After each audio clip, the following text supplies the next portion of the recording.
चेहरे पर एक अजीब सी जल्दबाजी। कभी वो पेन से पेपर पर कुछ लिखता है, कुछ निशान बनाता है, कभी सिर के ऊपर लगे सीसीटीवी की तरफ देखता है। यह एक अधिकारी है और इसका नाम है अनिल मसीह। इसने बैलेट पेपर्स को खराब करने की कोशिश की। मैं बात चंडीगढ़ मेयर चुनाव की जो मतगणना है उसकी कर रहा हूं, और वो वीडियो साक्ष्य की कर रहा हूं जो सुप्रीम कोर्ट में पेश किए गए।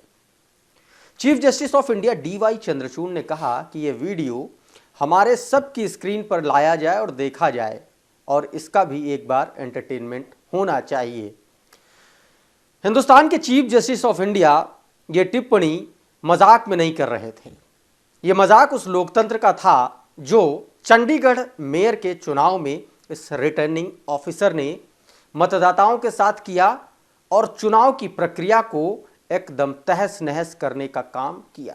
एक से एक तल्ख टिप्पणियां पूरे पैनल ने की। चीफ जस्टिस ऑफ इंडिया ने तमाम सारे सवालात किए और चर्चा की, जिसके बाद में नतीजा ये हुआ और फैसला आया कि आम आदमी पार्टी और कांग्रेस का समर्थित जो उम्मीदवार है वही चंडीगढ़ का मेयर होगा, भारतीय जनता पार्टी का नहीं होगा। इसी पर चर्चा करेंगे कि आने वाले वक्त में या मौजूदा वक्त में क्या वाकई में जो आरोप विपक्ष लगा रहा है कि लोकतंत्र खत्म करने की कोशिश की जा रही है, तो क्या ये बात सच है? क्योंकि कोर्ट में जो कुछ भी कल हुआ वो कई सारे सवाल पैदा करता है, और इसी पर चर्चा करेंगे, डिस्कशन करेंगे और समझने की कोशिश करेंगे कि आखिर इस देश के भीतर क्या चल रहा है और आने वाले वक्त में क्या इस तरीके से चुनाव को प्रभावित किया जा सकता है क्या। इसी पर चर्चा करेंगे। हमारे सहयोगी, हमारे साथी अभिषेक पांडे जी मौजूद हैं हमारे साथ। अभिषेक जी, बहुत बहुत स्वागत है एक नए डिस्कशन में। कल एक ऐतिहासिक दिन था, सुप्रीम कोर्ट ने जो टिप्पणी की, और ये एक लोकतांत्रिक देश के लिए एक बहुत बड़ा फैसला था, और फैसला इस मायने में भी था कि चुनाव प्रक्रिया है, एक लोकतांत्रिक तरीका है और उससे आप छेड़छाड़ नहीं कर सकते। जी हाँ, बिल्कुल। देखिए, ये इस नतीजे की, मतलब इस जो कोर्ट की तरफ से जो आदेश आया उसकी सराहना हर कोई कर रहा है, क्योंकि अगर ये नहीं होता तो फिर कोई भरोसा नहीं करता चुनावी प्रक्रिया पे। कोई कह भी नहीं सकता था कि हमारे आंखों के सामने ऐसा हो रहा है और हम उसको सही माने। कोर्ट ने उसका सही सटीक विश्लेषण किया और एक तरीके से ऐसे निर्णय पर, जो कि चंडीगढ़ मेयर चुनाव में देखने को मिला था, उसको उन्होंने जो टिप्पणियां की हैं, अगर वो सुना जाए तो वो अपने आप में बहुत कुछ गहराई है उनमें। तो ये बहुत आवश्यक था, ये नतीजा आना, ये आदेश आना, और उसके बाद पूरा का पूरा चुनाव पलट गया। लेकिन एक बात तो स्पष्ट है, आप ये देखिए कि जो चुनावी प्रक्रिया है उस पर जो सवाल हमेशा उठते रहे हैं वो यूं ही नहीं उठते हैं। कुछ ना कुछ दिक्कतें हमेशा ऑब्जर्व होती रही हैं, और चुनाव आयोग भी कहता है कि भाई हम तो सुधार की प्रक्रिया से गुजर रहे हैं, हमेशा सुधार कर ही रहे हैं हम। लेकिन जब इस तरीके से धांधली हो, सामने बैठ के कैमरे के सामने खुद बैलेट पेपर्स पे निशान लगा के उनको खराब किया जाए और उसकी वजह से चुनाव पर पूरा प्रभावित हो जाए, तो ये बिल्कुल सवाल अगर कोई उठा रहा है तो ये ऐसा नहीं कि इसको खारिज किया जा सके। हमेशा से ही ईवीएम्स को लेकर के सवाल उठते रहे हैं। बैलेट पेपर्स पे जब देश के आम चुनाव या फिर कई चुनाव विधानसभाओं के होते रहे, उस पर सवाल उठते रहे। तो चुनावी प्रक्रिया हमेशा से सवालों के घेरे में रही है, उसमें हमेशा खामियां रही हैं। बैलेट पेपर्स हमने लुटते हुए देखे हैं, जलाते हुए देखे हैं, इंक डालते हुए देखे हैं, पानी में फेंकते हुए देखे हैं, बंदूक के दम पर चोरी करते हुए हमने देखे हैं, हर वो चीज हमने देखी है। लेकिन जैसे जैसे हमारा लोकतंत्र बड़ा हो रहा है, ग्रो कर रहा है, तो ये सब चीजें पीछे जा रही थी। लेकिन जो ये चंडीगढ़ में हुआ, ये वाकई में हैरान कर देने वाला था, और कोर्ट ने अगर कहा जाए तो लोकतंत्र की इज्जत बचाई है, गलत नहीं है। ईवीएम पर सवाल उठते हैं, अगर बैलेट पेपर पर इस तरीके से चीजें हो सकती हैं तो क्या ईवीएम के साथ भी छेड़छाड़ संभव? क्योंकि तमाम सारे, अगर पॉलिटिकल पार्टीज को भी छोड़ दे तो तमाम सारा जो ऐसे लोग हैं जो एक बुद्धिजीवी वर्ग से आते हैं, वो भी कई बार इस ईवीएम पर सवाल उठा चुके हैं कि ऐसे गड़बड़ हो सकता है, इस तरीके से हो सकता है कि कोई भी चिप वाली चीज जो है उसमें गड़बड़ किया जा सकता है, छेड़छाड़ किया जा सकता है। देखिए, मुझे लगता है कि बिल्कुल हो सकता है, क्यों नहीं हो सकता। जो भी इलेक्ट्रॉनिक डिवाइस है, हमारा मोबाइल है, आपका मोबाइल है,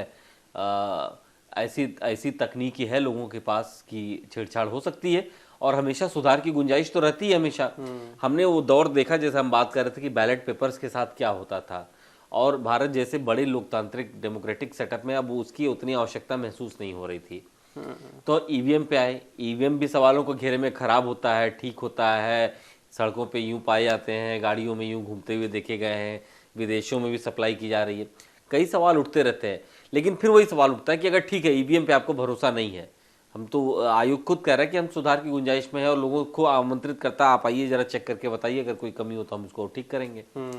लेकिन अगर ईवीएम नहीं तो फिर क्या, बैलेट पेपर्स पे भी जाना तो ठीक तो है नहीं। अब अभी हमने देखा चंडीगढ़ में, उससे हम आगे निकल चुके हैं।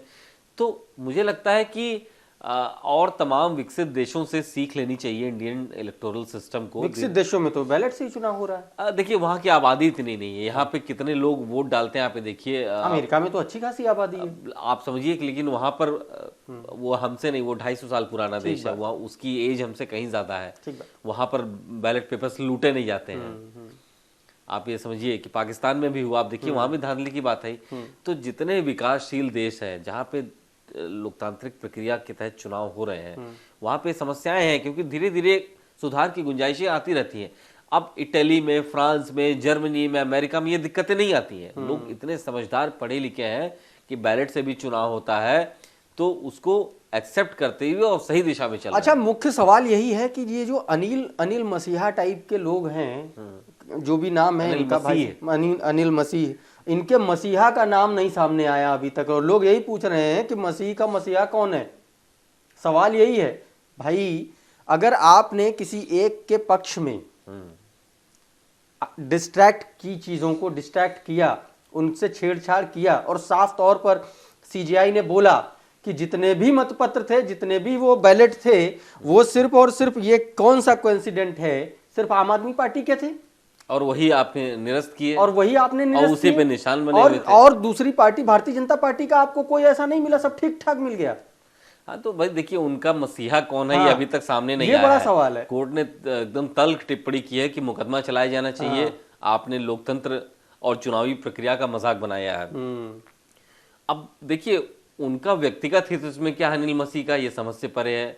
वो स्वयं मनोनीत पार्षद हैं और उनकी नियुक्ति डिप्टी कमिश्नर की तरफ से की गई थी वहां पे। तो भाई कोई क्यों ऐसा करना चाहेगा? जाहिर तौर पर या तो कोई कहेगा या उसमें उनका अपना कोई हित होगा। हालांकि वो अपने आप को कह रहे हैं कि भाई हमने अलग करने के लिए उस पर निशान लाया क्योंकि पहले से वो टेम्पर्ड थे। लेकिन कोर्ट ने कहा कि ये बेबुनियाद बात है, वो आपके हाव भाव से लग रहा है कि आपने गलत किया है। अनिल मसीह की तरफ से जो पेश हुए थे, मुकुल रोहतगी जी पेश हुए थे, उन्होंने कोर्ट में एक बात रखी कि भाई उस समय बहुत हंगामा चल रहा था, और हंगामे को देखते हुए रिटर्निंग ऑफिसर ये देख रहे थे कि सीसीटीवी चल रहा है कि नहीं चल रहा है। तो वो एक बार सीसीटीवी देख रहे थे और फिर दूसरी बार बैलेट पेपर पे कुछ लिख रहे थे। कोर्ट ने पूछा तो उन्होंने कहा कि बैलेट पेपर मुड़े हुए थे, इसलिए जो मुड़े हुए हमें लग रहे थे उनको हम क्रॉस कर रहे थे कि ये खराब हैं। तो कोर्ट ने कहा कि ये कौन सी प्रक्रिया है भाई, ये नियम के तहत है क्या कि कोई बैलेट पेपर अगर मुड़ा हुआ तो आप उस पर क्रॉस करोगे? भाई रिटर्निंग अफसर दस्तखत करता है, उस पर कर सकता है, वो उसके अधिकार में, लेकिन क्रॉस का निशान लगाना मुझे लगता नहीं कोई किसी नियम में आता है। और बार बार सीसीटीवी देखना, जाहिर तौर पर वो घबराए हुए महसूस भी हो रहा है उस वीडियो में, आप देखिए।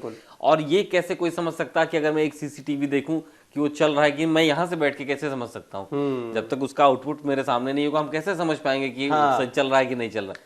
तो मुझे लगता है कि ये पूरा चुनाव जो है ये गड़बड़ था, और सुप्रीम कोर्ट ने आदर्शों के साथ, नियमों के तहत इस मानक को स्थापित किया है कि चुनाव में पारदर्शिता होनी चाहिए।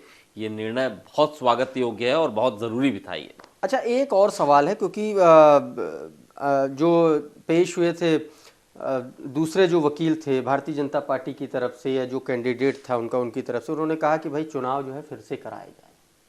अब ये प्रक्रिया खराब हो गई है तो ये चुनाव फिर से कराए जाए। हालांकि कोर्ट ने नहीं माना, लेकिन अगर ऐसा हो जाता तो फिर क्या सिचुएशन बनती? देखिए अब ये तो जो विधिक परामर्श से चलने वाले लोग हम बेहतर बता पाएंगे, लेकिन मुझे लगता है कि 3 जो पार्षद हैं आम आदमी पार्टी के, वो बीजेपी ज्वाइन कर चुके हैं, तो नंबर्स उनके बढ़ गए हैं, तो इसका फायदा उनको मिलता अगर दोबारा चुनाव होते। लेकिन मुझे अभी भी लगता है कि भाई ये तो एक चुनी हुई बॉडी है, यहाँ पे उसको बोलते हैं अविश्वास प्रस्ताव ला करके दोबारा पलटा सकता है। एक संस्था, संवैधानिक संस्था, बॉडी जो है, नगर निकाय है, वहां पे बीजेपी के पार्षद इस समय ज्यादा हैं। तो अगर वहां पे अविश्वास प्रस्ताव लाया जाए तो कोर्ट के निर्णय के बाद से जो आम आदमी पार्टी के प्रत्याशी को विजयी बनाया गया उसको फिर से पलट सकती है बीजेपी। ये अधिकार तो उसके पास है ही। कोर्ट ने तो उन्हीं बैलेट पेपर्स की दोबारा काउंटिंग कराई है, सही मायनों में जो सही चीजें थी तथ्यात्मक रूप से उसको सामने रखा है। लेकिन अब 3 पार्षद आम आदमी पार्टी के भाजपा आ चुके हैं, नंबर्स जो हैं वो बीजेपी के पास ज्यादा हो चुके हैं इस समय। तो बॉडी में एक बार फिर से बीजेपी चाहेगी तो अविश्वास प्रस्ताव ला करके पलट सकती है। अब ठीक बात है। तो कुल मिलाकर के तकनीकी तौर पर अगर देखा जाए तो सुप्रीम कोर्ट का जो फैसला है वो ऐतिहासिक फैसला है और ऐसा होना भी चाहिए, क्योंकि लोकतांत्रिक प्रक्रिया में अगर आप चुनावी प्रक्रिया के साथ और मतगणना जैसे एक महत्वपूर्ण हिस्से को आप ऐसे प्रभावित करते, ऐसे टेम्पर्ड करते हैं, तो यह वाकई में बड़ा सोच का विषय है। और चीफ जस्टिस ऑफ इंडिया ने ऐसी ऐसी टिप्पणियां की हैं, मुझे लगता है कि अनिल मसीह जैसे रिटर्निंग ऑफिसर्स को ताउम्र याद रखना चाहिए। और इसलिए भी याद रखना चाहिए क्योंकि ये भरोसे का हिंदुस्तान है और भरोसे पर ही लोकतंत्र की बुनियाद टिकी हुई। और ऐसे भरोसे को जब इस तरीके के रिटर्निंग ऑफिसर अनिल मसीह जैसे जो लोग हैं वो जब तोड़ते हैं तो वाकई में कहीं ना कहीं लोकतंत्र का हास होता है, जनता के भरोसे का हास होता है। बहरहाल आज के इस डिस्कशन में इतना ही। आप बने रहिए डेली लाइन के साथ।